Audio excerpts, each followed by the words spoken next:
네, 실습 시작하도록 하겠습니다. 먼저 여러분의 학번과 이름을 타이핑을 해주시고 프린트 해주시고요.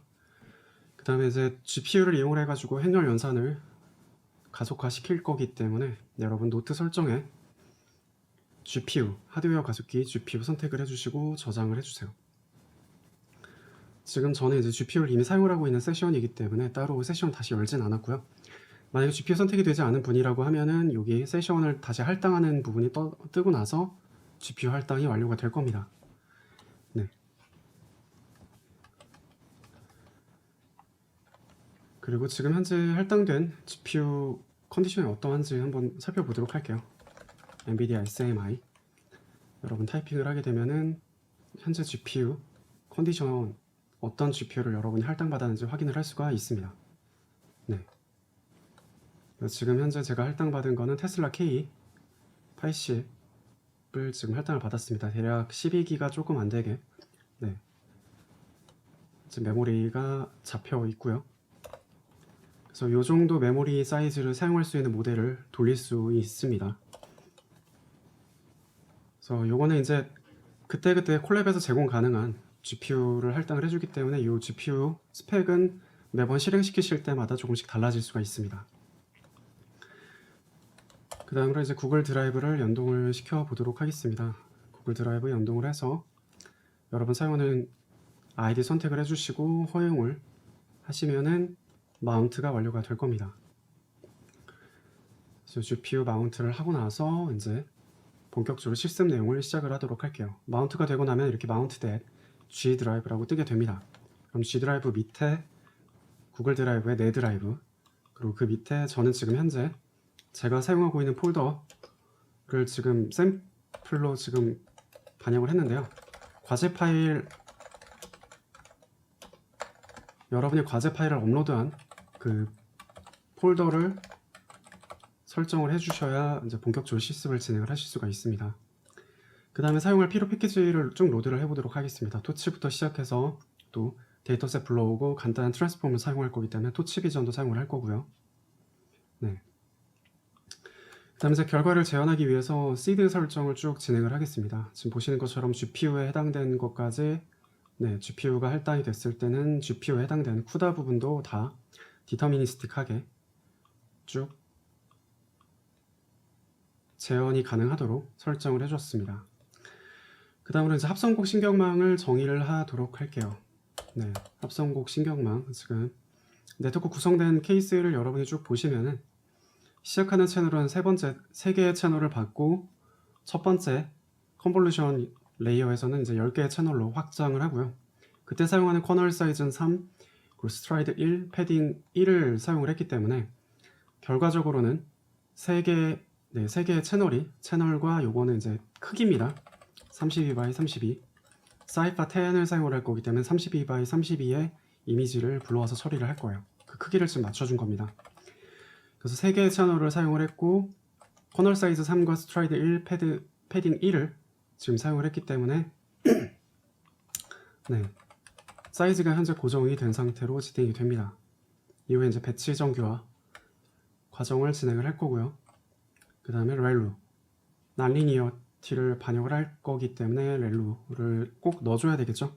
이걸 만약에 넣어주지 않은 상태로 여러분이 단순하게 그 연산만 네, 이런 컨볼루션 연산만 반복적으로 사용을 하게 되면 여전히 선형 연산이기 때문에 우리가 기대하는 비선형성이 반영되지 않은 그런 네트워크 구조가 됩니다. 그래서 그렇게 실행을 시키시게 되면 퍼포먼스도 굉장히 하락할 거예요. 궁금하신 분들은 이 렐루 부분을 이렇게 다 주석 처리를 하고 나서 실행 한번 시켜보세요. 결국에는 비선형성이 반영이 되지 않기 때문에 그냥 단순한 선형 함수가 됩니다. 그래서 우리가 기대한 대로 성능이 잘 나오지가 않아요. 굉장히 성능이 하락이 발생을 합니다. 그래서 컨볼루션 그리고 배치 노멀라이제이션 렐루를 반복합니다. 중간에 그리고 맥스플링으로 사이즈를 쭉 압축하는 케이스 제가 집어넣어 놨고요. 네, 이런 사이즈 압축이 2번 발생을 합니다. 그 다음에 에버리지 플링을 사용을 했기 때문에 8x8 마지막에 만들어지는 8x8의 피처는 최종적으로 1x1의 피처로 압축이 됩니다. 이때 에버리지 풀링을 사용을 한 거기 때문에 평균값. 그래서 8x8의 이미지가 있다면 8x8의 피처맵의 평균값을 최종 아웃풋으로 만들어 줍니다. 그래서 이렇게 80개의 아웃풋을 가지고 총 10개의 총 사이파 10 문제를 푸는 거기 때문에 10개의 클래스 중에 어떤 클래스인지를 판별하도록 그렇게 설정을 해놨습니다. 여기서 또 하나 이제 유의하셔야 될 점이 배치 노멀라이제이션 사용을 했기 때문에 사실상 이 바이어스 값을 따로 부여하진 않습니다. 배치 노멀라이제이션 자체가 정교화를 진행을 하는 거죠. 평균값 0으로 만들어주고, 네, 그리고 표준 편차 값을 1로 설정을 해주는 이 배치 노멀라이제이션 진행을 했기 때문에 별도로 바이어스를 따로 두지 않습니다. 바이어스라는 것 자체가 결국엔 트랜슬레이션, 어떤 위치로 이동을 해서 거기서 피팅을 할 거냐에 대한 얘기이기 때문에 이 바이어스를 false로 설정을 했습니다. 배치 노멀라이제이션에 그 기능이 다 포함되어 있기 때문에 배제를 했어요. 그래서 인풋으로 이제 데이터를 불러오고 나서 그 불러온 데이터를 32x32의 형태로 만들어주고 요 위에서 설정한 메인 함수, 네, 요 메인 함수를 쭉 거치게 되면은 아웃풋이 만들어지죠. 그 값들을 총 80개로, 네, 80개의 각 배치마다 80개의 피처 벡터를 갖도록 만들어 준 다음에 이후에 리니어 레이어를 거쳐서 총 10개의 클래스를 판별하도록 합니다. 마지막 레이어에는 활성 함수를 사용을 하지 않습니다. 네. 그래서 이렇게 설정한 걸 가지고 이제 하이퍼 파라미터 세팅을 해보도록 할게요. 학습 패치 사이즈는 64개로 잡아 주었고요. 이 부분은 내가 사용할 수 있는 GPU 그 메모리에 따라서 학습 배치 크기는 달라질 수 있겠죠. 네, 미니 배치 사이즈이기 때문에 이 크기를 줄일 수도 있고 메모리가 가능하다고 하면 더 많은 배치 크기를 부여할 수도 있습니다. 결국은 이 배치 사이즈 크기만큼 메모리에 올려서 GPU로 연산을 진행을 하는 겁니다. 그래서 GPU가 크면 클수록 GPU의 메모리가 크면 클수록 학습 배치 크기를 키울 수가 있겠죠. 테스트 시에 이제 배치 사이즈 설정을 했고요. 그리고 에포카 총 학습을 몇 번 진행할 건가, 그리고 그때 학습률, 러닝 레이트, 그리고 SGD에 사용할 모멘텀 설정을 하고요. 로그를 몇 번 단위로, 몇 번의 이터레이션 단위로 로그를 남길 건가 설정을 했습니다.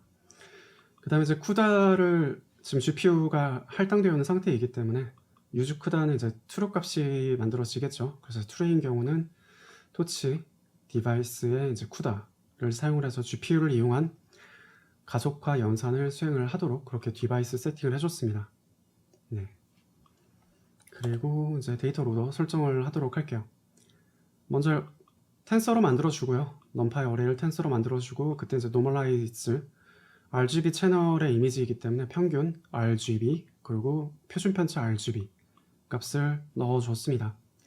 이거는 제가 임의 값으로 지금 초기 값을 설정을 해준 거고요. 일반적으로는 학습 데이터셋의 평균 표준 편차를 사용을 합니다. 네, 그래서 사이퍼 10 데이터셋을 불러서 트레인 로더 그리고 테스트 로더를 설정을 해 주었습니다.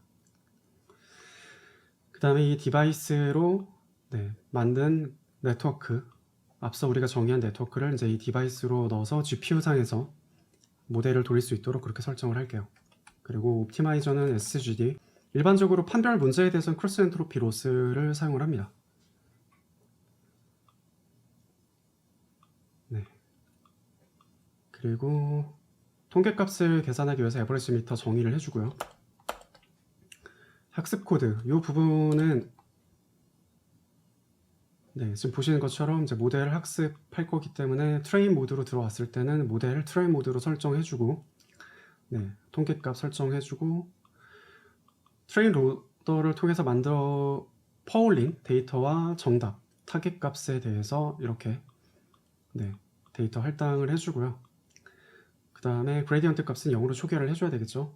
이후에 피드 포워드 과정을 진행을 합니다. 모델에 데이터를 집어넣어서 그에 따른 예측값, 프리딕션 값이죠. 그래서 이 아웃풋 값과 타겟 간의 손실값을 계산하기 위한 크리테리온 함수 계산을 해주고요. 거기서 만들어진 로스를 백워드를 하게 되면 쭉 그레디언트 값을 계산을 하죠. 각 파라미터에 대해서 그레디언트 값을 계산을 해줍니다. 그리고 그렇게 계산한 그레디언트 값을 이용해서 파라미터 업데이트를 진행을 합니다. 그리고 그때 이제 수치 자료들을 쭉 업데이트를 해주고요. 이 아웃풋 값에서 결국에는 만들어낸 게 결국에 10개의 클래스에 대한 통계값이기 때문에 확률값이기 때문에 그 확률값 중에서 가장 큰 아규먼트 맥스 어떤 아규먼트 어떤 클래스에서 가장 높은 확률값이 만들어졌는가 그 값을 리턴을 하도록 하는 아규먼트 맥스 함수를 사용을 하게 되면 가장 높은 스코어를 달성한 클래스를 뽑아낼 수가 있습니다. 그럼 이렇게 뽑아낸 클래스가 우리가 가지고 있는 정답과 타겟과 일치하는지 그 여부를 이제 커렉션으로 계산을 하고요. 네, 이 값을 이제 기록을 하면 어크러시를 우리가 계산을 할 수가 있습니다. 이 과정이고요. 테스트 케이스에서는 이제 로스 값 계산까지만 하고 더 이상 백워드라든가 옵티마이저 스탯 업데이트 과정을 진행하지 않습니다. 네, 통계치만 기록을 하고 실행을 합니다. 이 과정을 이제 쭉 반복하면서 학습을 진행을 해보도록 할게요. 베스트 어큐러시 0, 에폭 0으로 설정을 해줬고 학습을 진행을 하면서 그때 만들어지는 테스트 어큐러시를 가지고 베스트 어큐러시보다 높게 되면 그때 모델을 세이브하는 코드입니다. 네, 그래서 최종적으로 어떤 베스트 어큐러시를 달성을 했는가 그때 에폭이 몇인지 리턴을 해주도록 진행을 했습니다. 그래서 총 돌릴 수 있는 이 맥스 에폭 같은 경우는 앞서 우리가 하이퍼 파라미터 세팅을 했죠. 네, 지금 총 10번 반복을 진행을 할 겁니다. 그래서 첫 에폭부터 이렇게 쭉 찍히는 과정들을 한번 쭉 살펴보도록 할게요. 그래서 이번 주 실습 과제 설명을 드리겠습니다. 네, 그래서 이 베이스라인 코드를 돌리게 되면은 63.67이라는 베이스라인 어큐러시를 달성을 해요. 그래서 이번 실습 과제의 목표는 어큐러시 74% 이상을 달성하는 겁니다. 첫 번째로는 데이터 구조를 개선하는 방법이 있겠죠. 네, 요 위에 있는 네트워크 부분을 개선하는 방법이 있을 겁니다. 네트워크를 이 네트워크 부분을 우리가 개선하는 것도 성능 개선의 중요한 파트죠. 그래서 여기에 사용하는 뭐 피처의 개수를 비롯해서 깊이를 조금 더 깊게 가져갈 수도 있겠죠. 그런 다양한 여러 가지 네트워크 튜닝 과정들이 성능에 굉장히 중요한 영향을 줍니다. 그래서 여기서의 개선을 하는 아이디어 하나를 여러분이 작성을 해주시고요. 그 두 번째로는 데이터 증대 내용입니다. 지금은 데이터 증대를 전혀 사용하고 있지 않아요. 보시는 것처럼 텐서로 만들어주고 정규화 해주는 게 답니다. 여기 이제 추가적으로 지금 풀고자 하는 이 사이파 10의 문제를 해결하는데 좀 더 도움이 되는 데이터 증대를 어떤 걸 쓰면 좋을지 이 링크를 타고 들어가 보시면은 여러 가지 이제 예시 케이스들이 있죠. 여기서 이제 트랜스폼으로 사용할 수 있는 굉장히 다양한 케이스들이 있습니다. 어떤 트랜스폼을 사용을 하면 데이터 증대를 사용을 하면 좀 더 성능의 개선이 될 건가 측면을 여러분들이 쭉 관련된 기능들을 보시면서 반영을 해주세요. 이 반영을 하는 예시 같은 경우는 네, 지금 보시는 것처럼 이렇게 트랜스폼 뒤에 그 함수명 써주고 그때 들어가는 파라미터 값을 여러분이 설정을 해주면 트랜스폼 설정이 완료가 됩니다. 네. 그래서 이 위에 그래서 트랜스폼에서 이 노멀라이즈를 진행을 하기 전에 이 RGB 이미지에 대해서 어떤 변환을 진행을 하는 게 좋을지에 대해서 노멀라이즈 진행하기 전에 여러분이 트랜스폼 함수를 추가를 해주시면 되겠습니다. 그 세 번째로는 하이퍼 파라미터 튜닝입니다. 하이퍼 파라미터 값도 굉장히 성능의 메이저한 파트죠. 지금 제가 임의로 설정해 놓은 이런 하이퍼 파라미터 값을 네, 조절을 해보시면서 어떤 조절을 했을 때 좀 더 성능에 개선이 되는지 네, 하이퍼 파라미터 값을 조금씩 바꿔보시면서 성능에 어떤 영향을 미치는지도 한번 확인을 해보시고요. 결국은 74%를 넘는 그런 성능을 달성할 수 있도록 하이퍼 파라미터 값을 여러분들이 조절을 해주시면 되겠습니다.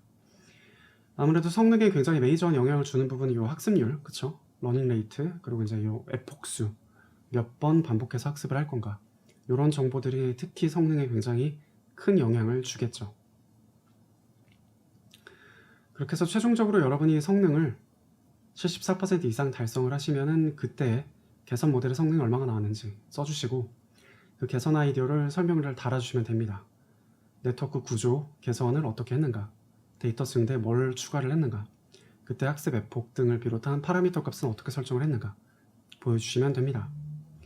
네, 지금 현재 재현 가능하도록 코드 세팅을 해놨기 때문에 63.67%가 그대로 출력이 됐습니다. 이번 실습 과제의 목표는 accuracy 74% 이상 달성하는 겁니다. 네, 그럼 이 실습 설명 마치도록 할게요.